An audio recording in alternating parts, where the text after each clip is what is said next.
Itu memang betul dikatakan oleh Yesus, tapi itu kan berupa teguran juga kayak yang tadi. Diam kamu akan setengah menurut Rasulullah baginda Muhammad, kamu akan setengah persaksian kamu itu tidak diterima. Diam. Pertanyaan saya, cuma di mana agama apa, kepercayaan apa yang didirikan oleh orang Farisi, ahli Taurat di luar kepercayaan? Jika ajaranmu, dengar. Kepercayaan apa yang didirikan oleh ahli Taurat dan orang Farisi di luar kepercayaan Yahudi? Jawab. Oke, dengar baik-baik ya. Jika ajaranmu itu berbicara tentang penurutan akan hukum-hukum Allah, paham? Makanya dikatakan jika ajaranmu. Bukan itu, bukan mati selima. Aduh, ini yang mau ngajarin saya Bible. Saya bilang tidak ada keagamaan di situ. Ngapain kamu? Oke, saya ajarin kamu. Bill. Kamu itu buta Bible kamu itu. Kamu belajar terminologi dulu. Paham?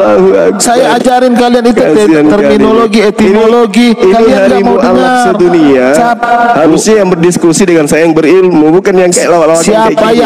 Siapa yang mualaf masuk surga? Dosa yang tidak diampuni syirik. Masya Allah. Jadi kesimpulannya, agama yang didirikan oleh orang Farisi di luar Yahudi adalah agama yang penganutnya adalah orang neraka. Korban terjemahan. Saya bacakan lagi. Mana. Celakalah kamu hai ahli Taurat, orang Farisi, orang munafik, sebab kamu mengarungi lautan dan menjelajahi daratan untuk mentobatkan satu orang saja menjadi penganut agamamu. Dan sesudah ia bertaubat, kamu menjadikan dia orang neraka. Gena itu penghuni neraka, dan yang 2 kali lebih jahat daripada kamu sendiri. Pertanyaannya, agama apa, kepercayaan apa yang didirikan kemudian oleh ahli Taurat dan orang Farisi di luar daripada kepercayaan Yahudi? Jawab. Nggak ada kata agama ini. Nggak ada kata agama. Saya baca kamu ya. Celakalah bagi kamu hai para ahli kitab dan orang-orang Farisi, hai orang-orang munafik, karena kamu menjelajahi lautan dan daratan untuk membuat satu orang proselit, dan ketika dia sudah jadi, kamu membuatnya sebagai anak neraka yang 2 kali lipat daripada kamu. Nggak ada kata agama ini. Nah sekarang saya tanya samamu. Enggak. Saya di mana? Nggak ada kata agama di sini. Ada kata agama, ada. Dalam bahasa Yunaninya kan saya sudah tunjukkan samamu tadi, dikatakan sebagai proselotus. Proselotus itu kepercayaan atau penganut agama, penganut kepercayaan. Kamu belajar di mana sih, Bil? Kamu belajar di mana? Proselotus itu artinya penganut agama atau penganut kepercayaan. Penganut kepercayaan. Terus sekarang permasalahannya Tuhan tidak pernah menciptakan agama. Ya memang Tuhan tidak pernah menciptakan agama, tapi ada orang Farisi dan ahli Taurat yang keluar meninggalkan Yerusalem mendirikan sebuah kepercayaan. Apa kepercayaan itu? Tuhan ulang tahun. Tuhan jadi mayat. Mana ada orang Farisi? Mana ada orang Farisi? Tuhan jadi manusia. Tuhan jadi begini. Roh. Jadi begini. Kita buktikan dulu. Jangan nangis. Buktikan dulu. Ya, ini dulu. Apa ini? Agama apa yang didirikan oleh orang Farisi? Nggak ada.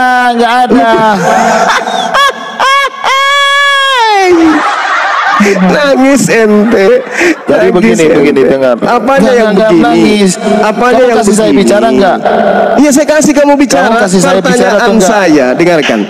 Kepercayaan apa yang didirikan oleh ahli Taurat dan orang Farisi setelah mereka menjelajahi daratan, menyeberangi lautan sampai ke Roma? Itu kepercayaan apa yang mereka dirikan? Yang penghuninya, penganutnya adalah orang neraka.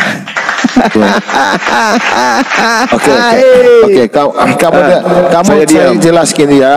Proselit itu adalah yang bukan suku bangsa Israel. Mereka itu mengenyam hak tamu dan berada di bawah perlindungan undang-undang. Proselit tidak berbicara agama. Jangan kau baca Google, karena bahasa Yunani daripada kepercayaan atau penganut agama itu dulu. Proselit itu nggak bisa berbicara tentang loh. Kok ikut mau kamu? Ini dalil. Mau kamu? Ini dalil. Jangan kau berasumsi. Itu bukan agama. Ini dalil. Di terjemahan barunya pun dikatakan, di terjemahan lamanya tidak berbicara agama, bro. Coba saya kasih di terjemahan lama, dengarkan. Wahai bagi kamu, hai ahli Taurat dan orang Farisi, orang munafik, karena kamu mengelilingi lautan dan daratan, hendak membawa seorang saja masuk agama. Dan apabila ia sudah masuk agama, maka kamu jadikan dia anak isi neraka 2 kali ganda daripada kamu sendiri. Kamu lari kemana, Bin? Kukirim kau ke perpustakaan. Umurmu belum cukup menghadapi saya. Soalnya nyambung. Lu kok gak nyambung? Kamu bicara apa? Saya bicara itu tentang isi nasihat Yesus. Oke teman-teman ya, kalian bisa cek di dalam arti daripada proselit, jangan sampai ditipu. Matius 23 nomor 15. Oke? Ini berbicara mengenai agama, berbicara mengenai kepercayaan, berbicara mengenai sekte di luar daripada Yahudi. Kamu lari kemana, Bill? Usiamu belum cukup. Nggak nyambung sama sekali. Kok nggak nyambung? Apanya yang tidak nyambung? Matius 23 apa? Kamu baca Matius 23 mulai dari data 1 itu sudah berbicara mengenai kepercayaan. Saya buka data, saya nggak buka Google ya. Proselytes itu artinya apa? Pendatang. Kok nyambung ke agama? Nggak nyambung. Kamu belajar dari mana, anak murid? Itu tidak berbicara agama. Proselytes itu ada artinya pendatang di luar bangsa Israel. Salah. Kok nggak nyambung? Betul. Pendatang. Makanya aku bilang pendapat seperti kalian itu butuh belajar baru menyiar. Artinya apa? Penganut sebuah kepercayaan di luar Yahudi. Tidak berbicara penganut itu keyakinan di luar Bani Israel. Artinya menipu. Agama yang didirikan kemudian di luar Yahudi. Saya tes IQ dulu kamu. Pertanyaannya, agama apa yang didirikan oleh ahli Taurat di luar agama Yahudi? Saya bilang itu tidak berbicara agama, tetapi itu adalah pendatang yang itu berbicara pendatang yang di luar dari bangsa Israel. Kamu IQ-nya lemah. Sekarang saya tanya dulu kamu, 7 kali 7 berapa? Jawab cepat. 7 kali 7 berapa? Cepat jawab. Jangan berpikir. 7 kali 7 berapa? Justru kalau Anda mengatakan itu adalah pendatang, kalau Anda mengatakan itu adalah pendatang, memang betul. Kenapa dikatakan kamu pendatang? Lihat dulu itu tidak berbicara agama. Ajaran yang datang kemudian. Makanya ini kalau ustadz yang tidak sekolah begini bersesuaian dengan ajaran Tuhan. Nyambung. Yang tidak sesuai dengan ajaran Tuhan, maka disebut pendatang. Ajaran bidat. Saya buka kamu. Ajaran bidat. Apa ini? Ajaran bidat, mengarang lagi, ajaran yang datang kemudian tidak berdasar kepada firman Tuhan. Diam dulu, saya buka dulu. Jadi kalau Anda mengatakan proselut itu adalah sebuah pendatang datang kemudian asing berarti paham kamu? Yang dimaksud di sini adalah agama atau kepercayaan atau sekte atau orang-orang asing yang datang membawa ajaran baru. Proselytes itu dalam bahasa Inggris itu having come to him. Itu pendatang. Ya memang pendatang karena ajarannya datang. Ajarannya datang sebagai ajaran baru. Dengarkan dalilnya. Aduh, nggak nyambung ya teman-teman. Nanti kalian itu kalau belajar seperti ini. Kamu, hai ahli Taurat dan orang-orang Farisi, hai orang munafik, sebab kamu mengarungi lautan dan menjelajahi daratan untuk mentobatkan satu orang saja menjadi penganut agamamu. Oke, saya buka data ya. Sesudah ia bertobat, kamu menjadikan dia orang neraka yang 2 kali lebih jahat daripada kamu sendiri. Pertanyaan saya, agama apa yang didirikan oleh orang Farisi? Jawab, teman-teman. Saya buka data biar semua penonton lihat edukasi kamu pintar atau tidak. Saya buka. Akbar. Masya Allah. Bil. Oke. Minta di tengah, kita buka ayatnya. Supaya kita terbuka edukasi. Taruh di tengah, host. Silakan, Bil. Oke. Jadi nggak nyambung pertanyaanmu, host. Taruh di tengah, Iya, biar silakan. semua itu bisa melihat edukasi. Betapa Silakan, bohongnya Bil. dia menyampaikan. Loh, host yang nggak kasih di tengah bagaimana, bro? Silakan Anda tunjukkan fair, kemudian Matius nggak fair. 23, silakan. Kalau di Matius Komal 23, Kristen, silakan. kalau di ya ini saya lagi buka biar kita baca. Oke. Host, Bang Alex, tengah. besarkan host, Bang Alex. Oke, bentar Bang. 23 nomor 15. Bang Alex. Aduh, biasa di Ayo, hutan Bil. mau berdakwah, parah. Ayo Bil. Tunggu di tengah biar kali semua itu baca edukasi buat penonton. Oke. Nah, baca baik-baik ayat itu, ya. Celakalah bagimu, hai para ahli kitab dan orang-orang Farisi, hai orang-orang munafik, karena kamu menjelajahi lautan dan daratan untuk membuat satu orang perselit atau membuat satu orang pendatang, dan ketika dia dia sudah jadi, kamu membuatnya sebagai anak neraka yang 2 kali lipat daripada kamu. Di mana itu berbicara agama? Ngarang. Itu perselit atau pendatang. Oke, giliran saya dong. Giliran saya boleh? Silakan. Oke, baik. Sekarang saya yang buka data ya. Oke ya. Lo kok ketawa? Kamu ikhlas nggak saya buka data? Buka aja. Yakin? Bang Juma yang Yakin. Kita jangan lari kemana-mana bahas ayat ini. Jangan lari kemana-mana, Iya fokus. dong. Harus. Oke ya. Baik. Nah, kita masuk ke dalam pengajaran kitabmu sendiri. Saya buka kamera atau jangan? Buka kamera atau jangan? Nggak penting isi otak kamu yang saya tuntut, bukan wajah kamu.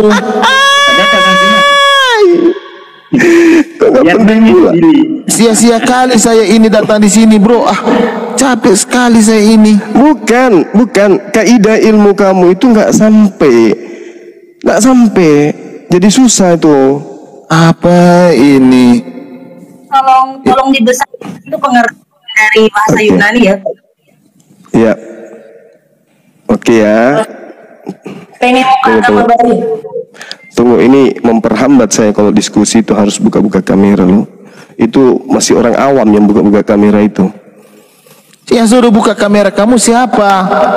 Kamu takut kalau aku buka kamera kan? Nggak penting bagi saya. Tunggu dulu, sabar Bil. Ngapain aja kita? Memang kita nggak saling tahu. Sabar Bil. Ini Ngapain Bil juga kebuka kamera?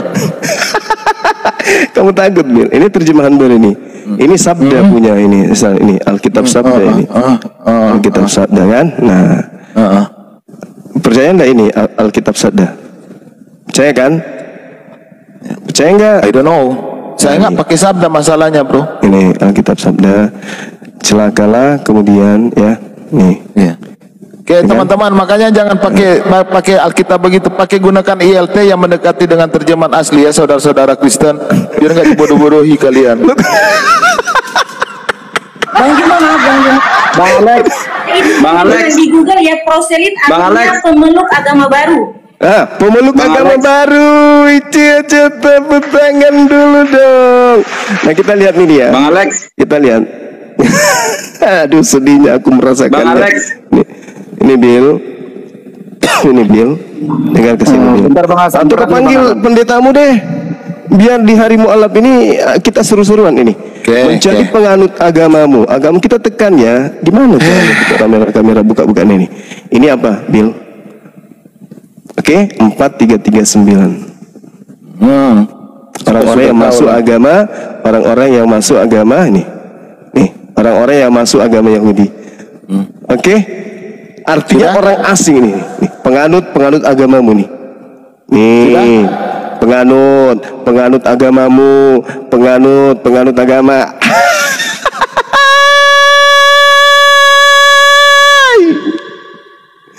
Kasihan saya sama mobil.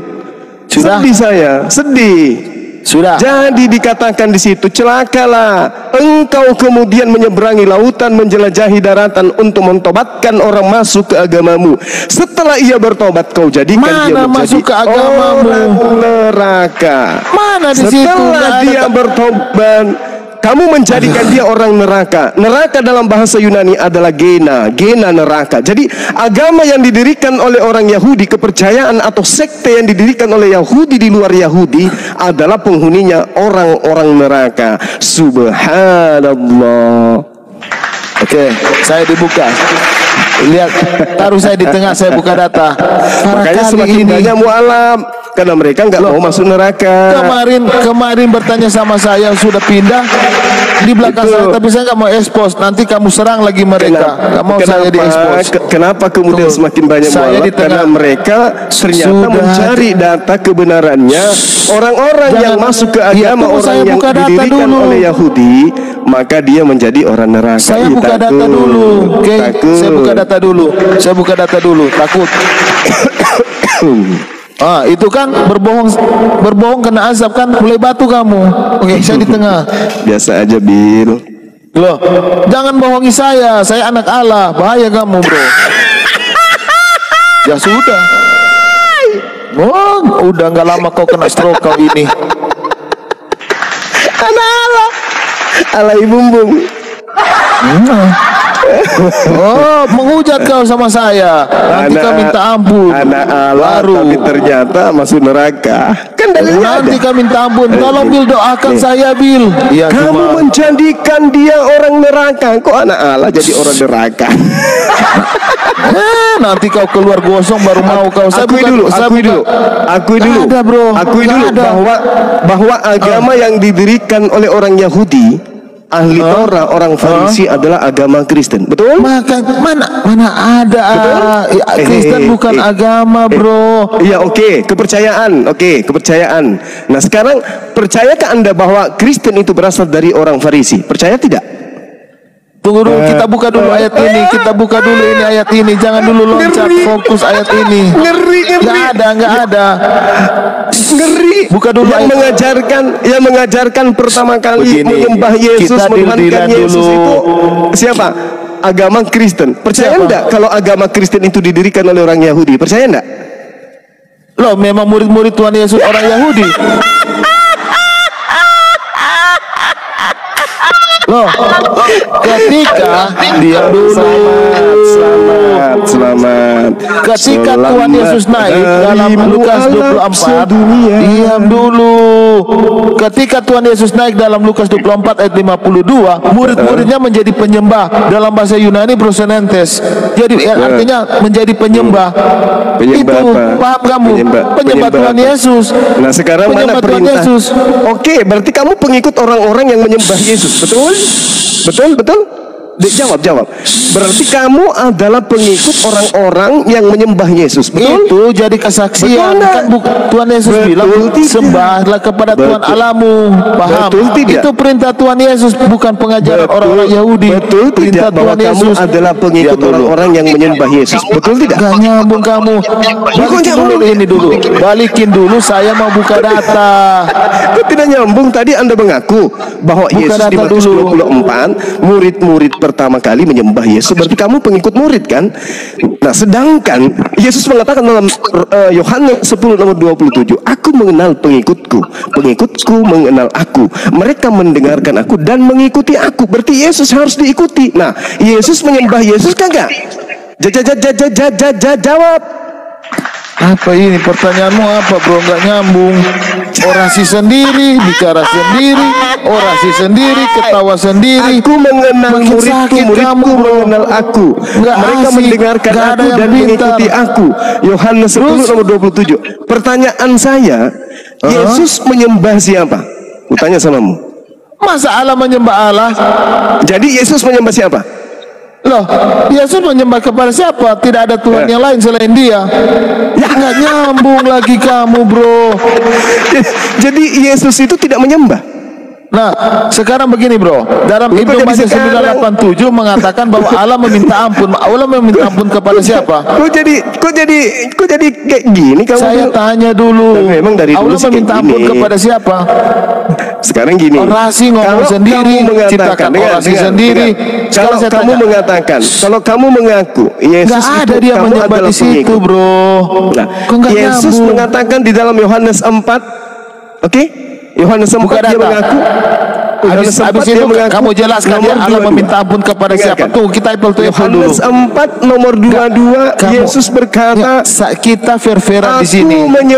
Kami menyembah apa yang kami kenal. Tunggu dulu. Lihatlah itu hamba di sini. Kepadanya aku berkenan. Siapa yang disebut hamba di situ? Kita di sini fair-fairan di sini. Kamu bahas satu, saya bahas satu. Bagaimana? Siapa yang disebut hamba? Apa Itulah ini? hambaku, kepadanya aku berkenan. Itu siapa? Hamba di situ siapa? Kamu tahu gak arti terminologi hamba? Ini kita lagi bicara tentang Israel, bukan Arab jahiliyah, bro. Terminologinya setiap bahasa Ibrani yang di dalam ajaran itu setiap kata itu mempunyai terminologi, mempunyai paham. Kamu gak ngerti tapi koar-koar. Bil, mending kamu tidur. Sekarang saya tanya dulu, Allah meminta ampun kepada siapa? Bil, kamu tidur aja, Bil, tidur. Kamu dari tadi buat orasi sendiri, buat ajaran sendiri, nggak nyambung, ketawa.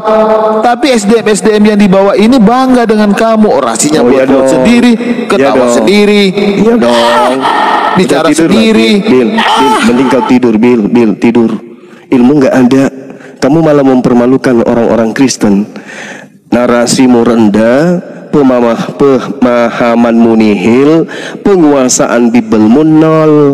Memalukan. Harusnya kamu menghadiahkan para mu'alaf di hari kebahagiaan mereka dengan Anda kemudian memahami Bible lebih detail daripada Bang Suma. Faktanya Anda terseok-seok. Aduh, maaf teman-teman sekalian, saya lagi bahagia nih di hari bahagia, hari mu'alaf sedunia.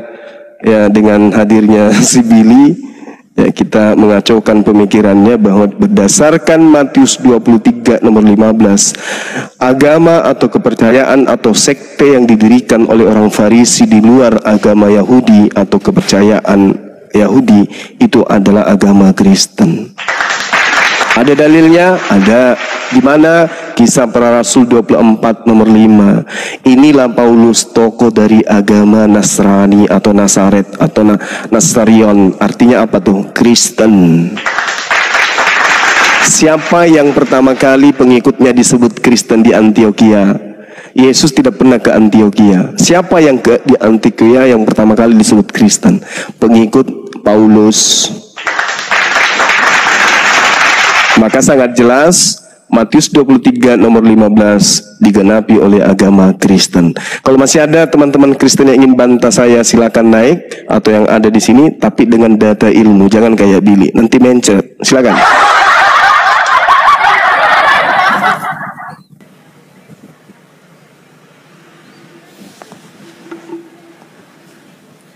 Oke, selamat malam, shalom semuanya, salam damai sejahtera. Ya, apa kabar Bang Zuma? Baik sekali di hari mu'alaf sedunia ini kami semua berbahagia di sini. Silakan Bang.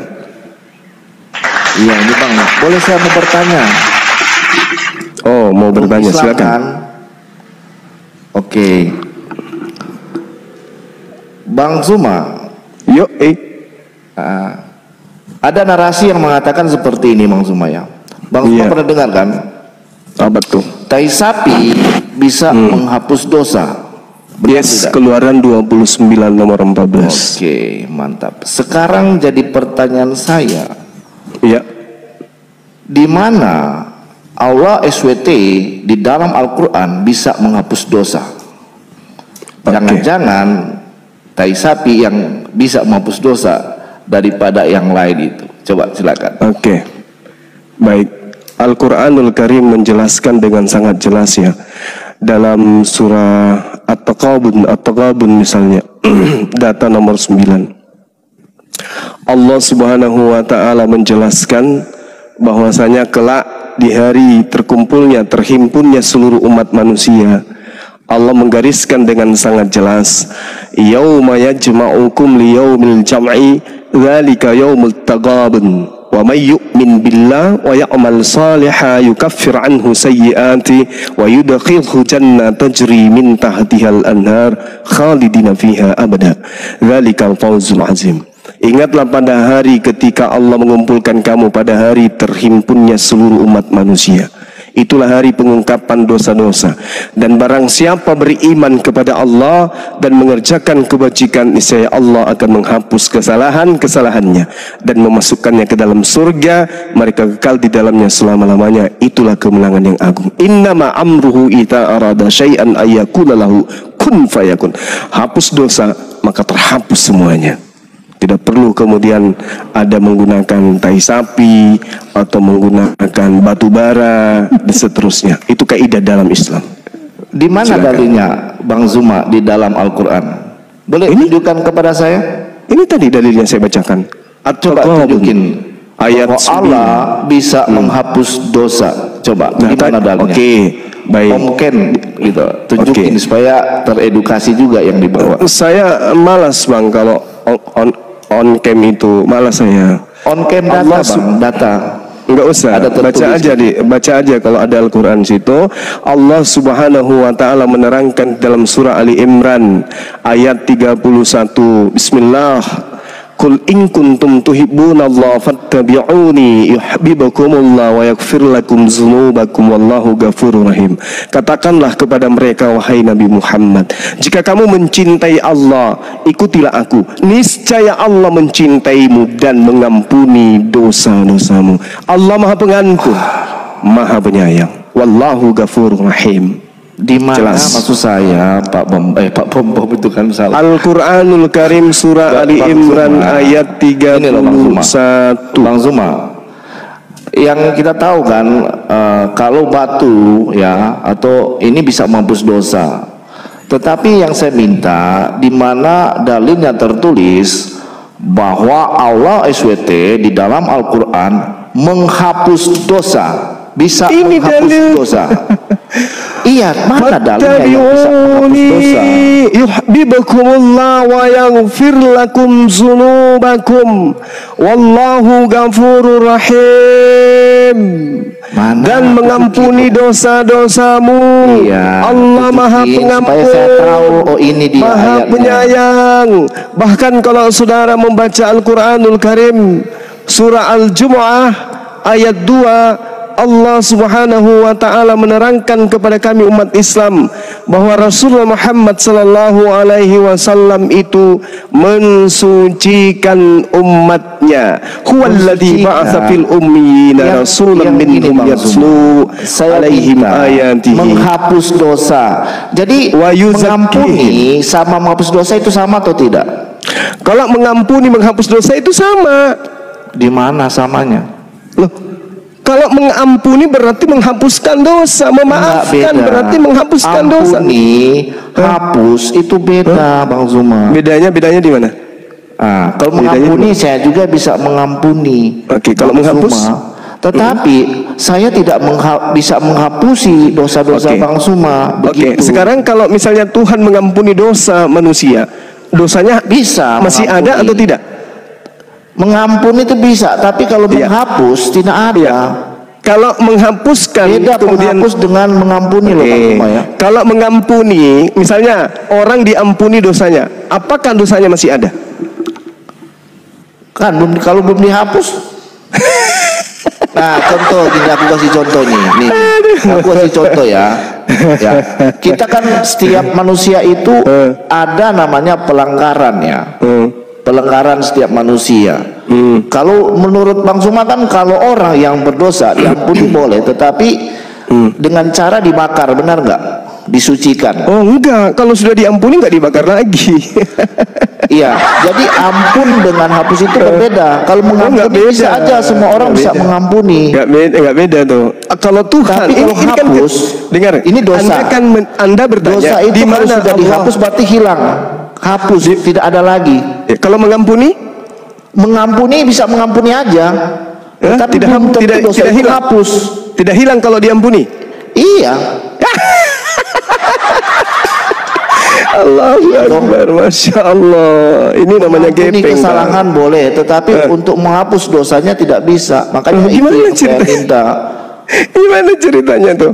Allah Subhanahu wa taala mengatakan illa man taba wa amana wa amilan salih wa amala salihah fa ulaika yadkhulunal janna wa la yuzlamuna syai'a. Kecuali orang yang bertaubat, beriman, dengarkan, bertaubat, beriman, mengerjakan kebajikan, maka mereka akan masuk surga. Mereka tidak dizalimi sedikit pun. Artinya, ketika dikatakan bertaubat, lalu kemudian diampuni dosanya, lalu masuk surga, artinya pengampunan itu adalah penghapusan. Kalau dosanya tidak dihapuskan, berarti dia tidak bisa masuk neraka. Karena dia diampuni, berarti sudah tidak ada dosa.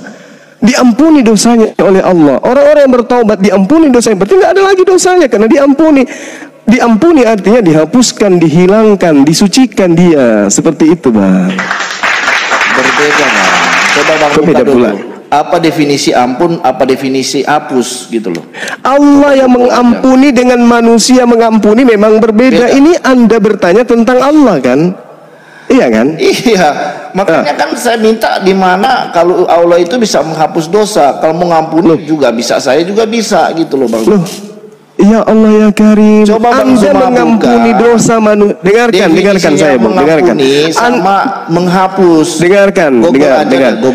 Anda mengampuni dosa saya, Anda tidak punya kapasitas. Anda mengatakan dosamu ku ampuni, tapi kalau Allah tidak mau, Allah tidak mengampuni gimana? Derajatnya lebih tinggi mana Allah dengan Anda? Kalau Allah mengatakan aku tidak mengampuni, saya mengampuni dosamu, tapi aku tidak mau, Allah tidak mau, Tuhan tidak mau. Tapi kalau Tuhan yang mengatakan, Qul in kuntum tuhibbunallah fattabi'uni yuhibbukumullah wa yaghfir lakum. Siapa lagi yang bisa membantah kalau Allah sudah mengatakan dosamu telah kuampuni wa yaghfir lakum, dosa-dosamu telah kuampuni. Siapa yang bisa mengalahkan itu? Ada. Saya juga bisa mengampuni, Bang Suma. Ya, maksud saya, saudara bisa mengampuni. Dengarkan, saudara bisa mengampuni. Tapi kalau Tuhan tidak mengampuni orang tersebut, apakah dosa orang tersebut terhapuskan? Perfect itu doang. Beda hapus sama mengampuni. Sekarang begini, Bung. Sekarang begini. Kalau di kami ketika Allah mengampuni wa yaghfir lakum, Allah mengampuni dosa. Bung, dengarkan, jangan pamer gepeng di sini. Kalau Allah sudah mengampuni dosa, itu artinya dia sudah menghapus. Juga yang di bawah. Gitu loh. Ketika Tuhan mengampuni dosa, Tuhan loh ya, mengampuni dosa hambanya, maka dosanya itu terhapus. Bung, paham betul Bang Juma. Tapi Bang Juma, Yesus mengajar. Yesus mengajarkan apa? Makan tape. Mengajarkan apa coba? Mengajarkan apa Yesus itu? Bentar, saya buka dulu Google ya. Googlein Bang Suma supaya juga paham ini. Apa definisi ampun dan apa definisi hapus? Bentar ya. Lanjut dulu Bang Mbak Trade kali mau bicara sama Bang Suma ini. Allah Akbar, ginilah kalau manusia gepeng ya. Menghapuskan dosa, mengampuni dosa itu sama aja artinya. Cuman perbedaannya adalah ketika manusia yang mengampuni, ketika kemudian manusia yang menghapuskan. Kalau Anda mengatakan Yesus menghapuskan dosa, itu tak ada dalilnya. Yesus mengampuni dosa pun tak ada dalilnya. Saya boleh taruhan untuk itu. Sedangkan baginda Rasulullah Muhammad SAW diterangkan di dalam Al-Quran dengan sangat jelas. Allah mengatakan wa yuzakkihim, Rasulullah Muhammad SAW mensucikan jiwa-jiwa umatnya. Hebat kan? Nah, mana Yesus mensucikan manusia? Mana dalilnya Yesus mensucikan manusia? Ada. Kalau Rasulullah jelas diterangkan di dalam Al-Quranul Karim. Oke.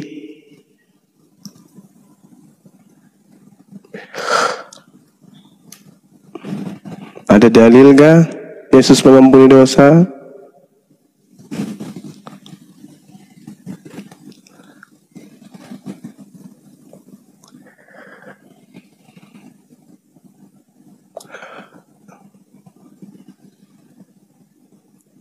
Oke.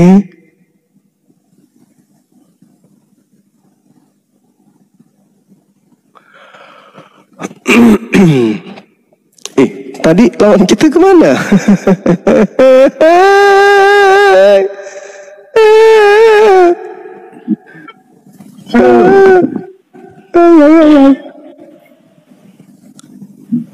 Al-Maidah ayat 31, wa yaghfir lakum wallahu ghafurur rahim. Ayo bang, semangat bang, belajar. Di hari mu'alam ini kita harus semangat untuk belajar. Ayo.